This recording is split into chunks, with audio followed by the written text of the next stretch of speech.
விடுதலை செய்யப்பட்ட ராமேஸ்வரம் மீனவர்களை மொட்டையடித்து இலங்கை அரசு தாயகம் அனுப்பியதால் மீனவர்கள் கொந்தளிப்பு. இலங்கை அரசை கண்டித்து தங்கச்சி மடத்தில் போராட்டம் அறிவிப்பு. பட்டியல் சமூகங்களை பிரித்தாளும் வகையில் கொண்டுவரப்பட்டுள்ள உள் ஒதுக்கீட்டை தமிழக அரசு ரத்து செய்ய வேண்டும். கிருஷ்ணசாமி வலியுறுத்தல்.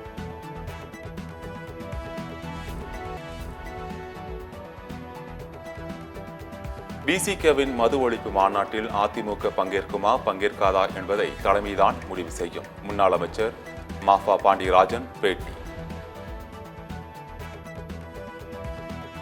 திருச்சியில் ஸ்டேட் பேங்க் ஏடிஎம் இயந்திரத்தை உடைத்து பணத்தை திருட முயற்சி. தப்பி ஓடிய இளைஞரை தேடி வரும் போலீசார்.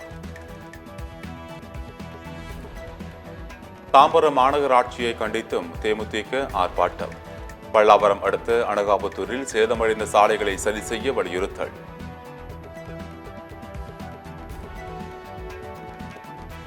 கனிமொழியின் தேர்தல் வெற்றியை ரத்து செய்ய கோரிய வழக்கு தள்ளுபடி செய்து உச்சநீதிமன்றம் உத்தரவு.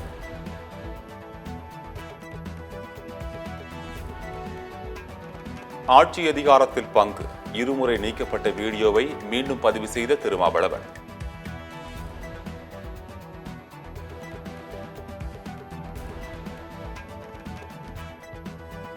மன்னிப்பு கேட்ட விவகாரத்தை இத்துடன் முடித்துக் கொள்ள விரும்புகின்றோம். பாஜக மன்னிப்பு கேட்டுவிட்டதாகவும் அன்னபூர்ணா நிர்வாகம் அறிக்கை.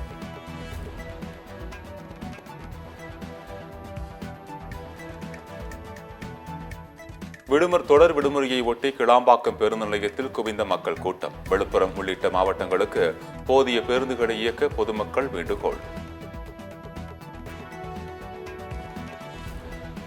பிரிந்த சக்திகள் ஒன்றிணைந்தால்தான் அதிமுக வெற்றி பெற முடியும். முன்னாள் முதலமைச்சர் ஓ பன்னீர்செல்வம் பேட்டி. மணிப்பூரின் சில மாவட்டங்களில் ஊரடங்கு தளர்வு அறிவிப்பு. மார்க்கெட் பகுதிகளில் அலைமோதிய மக்கள் கூட்டம்.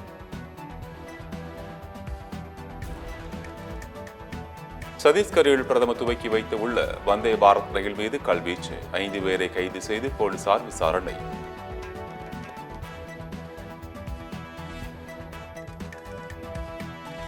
அதிக தொகைக்கு ஈழத்திற்கு விடப்பட்டது விஞ்ஞானி ஆல்பர்ட் ஐன்ஸ்டீனின் எழுதிய கடிதம். 1931ஆம் ஆண்டு அமெரிக்க அதிபராக இருந்த பிராங்க்லின் ரூஸ்வெல்ட்டிற்கு எழுதிய கடிதத்தின் நகல் 37.7 கோடி ரூபாய்க்கு ஏலம் போனது.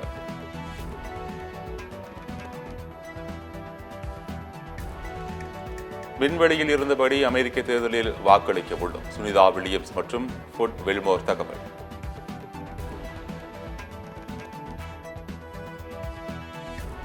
வெளிநாட்டவர் என்பதால் என்னை இந்திய அணியின் ஃபீல்டிங் பயிற்சியாளராக நியமிக்கவில்லை. பிரபல தென்னாப்பிரிக்க கிரிக்கெட் வீரர் ஜான்டி ரோட்ஸ் ஆதங்கம்.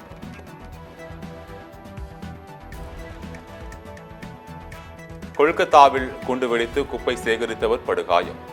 என்ஐஏ விசாரணை.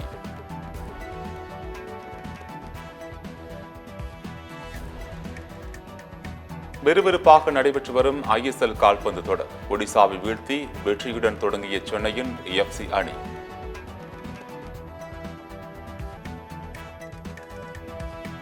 ஆல் டைம் சிறந்த கனவு அணியை வெளியிட்ட இயான் மோர்கன். விராட் கோலிக்கு இடமில்லை.